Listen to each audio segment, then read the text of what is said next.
Hello to all my friends and family, and welcome to Jim's 5 a.m. Club. It's late Monday afternoon and I'm up here at Nelson Bay. It's the last day of the long weekend and we've got a sunset happening out the back here. Not quite as interesting as the sunsets we've seen in the past, but what sometimes happens is when you've got a lot of cloud cover like we have out the back here, once the sun actually goes down, the sky may just go an orange tinge. So we'll wait and see. So what I'll do is I'll continue walking along the beach. And today's book summary that I want to go through, this is my 6th book summary today. I'm on a roll. I'm on a roll because I want to get to my 1,000 by my 61st birthday, which is May 27. And I've been doing this since May 15 or 16, I think it is. So we'll see how we go. But we need to keep on pumping out a minimum of 3 a day in order to get to that magic 1,000 club. So the book summary that I'm doing today is a pretty deep and serious one. And it's entitled Option B. And it's written by an author named Sheryl Sandberg, who was or was a chief operating officer at Facebook. So a very senior executive who faced a very, very big challenge in her life. And this book's all about how we deal with grief and how we manage it, and how we learn to live and to operate with option B, given that we don't always have an option A that we continue to work with and live with. So, I'll do this one here today, and I'll dedicate it to my Kubaro Gosa and Mandy. My Kubara Mandy's father, George Kritikos, passed away. So I'll do this and dedicate it in his memory. He passed away yesterday. A lovely man, a great family man, but a man who lived a full life.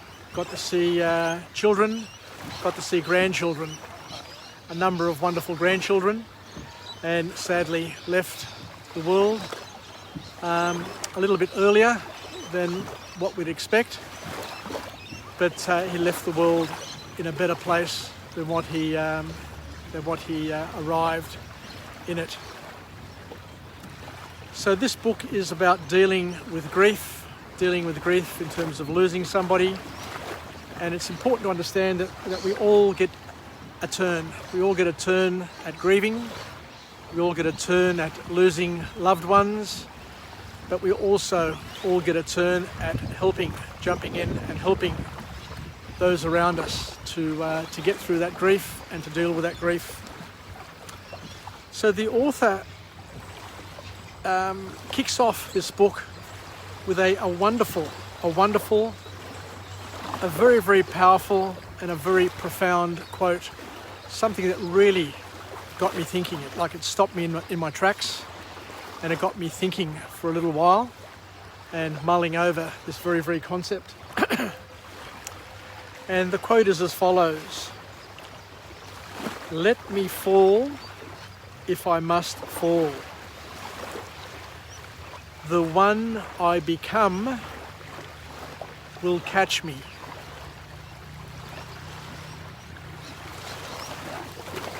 I'll just do a pregnant pause for it to sink in, but let me just say it one more time. Let me fall if I must fall. The one I become will catch me. What a powerful statement that is. So we go on to talk about the fact that when option A is no longer available. So, we have option A, but at some point in our lives, the option A gets taken from us. So when the option A is no longer available, we need to learn. We need to learn to make the most of option B. And it's all about dealing with adversity. And the author says that when we go through trauma, significant trauma, with the death of a loved one, we need to deal with the 3 P's after that traumatic event. And the 3 P's are personalisation. We tend to blame ourselves. We could have done more. We should have done more. If only this, or if only that. If I was there. If I acted earlier, or if we did something earlier, it may have been different. So that's one of the things that we all need to go through. We end up blaming ourselves and wondering what would have happened if it was a little bit different. The other P is the P of pervasiveness, because the author tells us here, when we go through a sad event, the sadness that we experience affects everything in our lives. Every single thing is coloured in the mauve of sadness, of mourning. Regardless of how beautiful it is, we don't see the world as beautiful as it may be, because everything is tinted and coloured with the mauve of the pervasiveness of our sadness. And the third P that we need to deal with is entitled permanence. Because when you go through grief, when you experience the pain of loss, the author tells us that it's almost impossible. It's almost impossible to see the light at the end of the tunnel. And you feel and you think that this pain and suffering may last forever and never leave us. In summary, we get caught up in a loop and we have a very pessimistic view of the world, which hopefully is temporary and it doesn't last too long.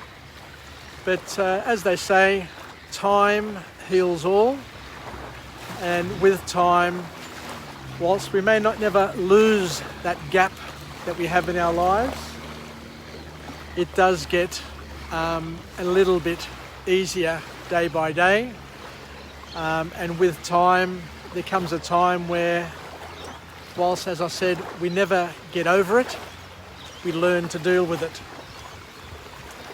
So the next vital point, the next formal point that comes out of this book is that the author says that when we're suffering grief, we need to spend time in groups in order to develop a thing called grounded hope, which helps you move on.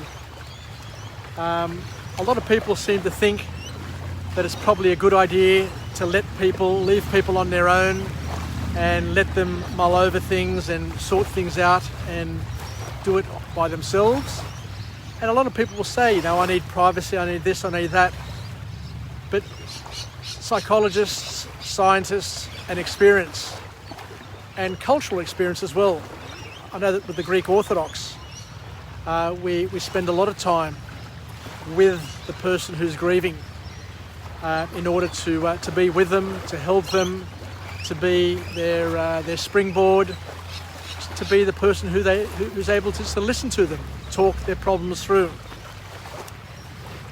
Because I guess the wisdom of time is that people need people. People need people around them, and isolation causes more despair, and it's much better, much better, according to the wisdom of the ages, to have people around you and people to help you work through your grief. So how do we help people? How do we deal with these sorts of things? The author says that the important thing is to offer specific ways of helping grieving friends. We need to be specific in terms of how we help people, and we need to act as a panic button that they can rely on. Even though they tell us, oh, it's okay, I'll be all okay. Now, we need to understand, as we said before, that we all take turns in grieving when we lose loved ones.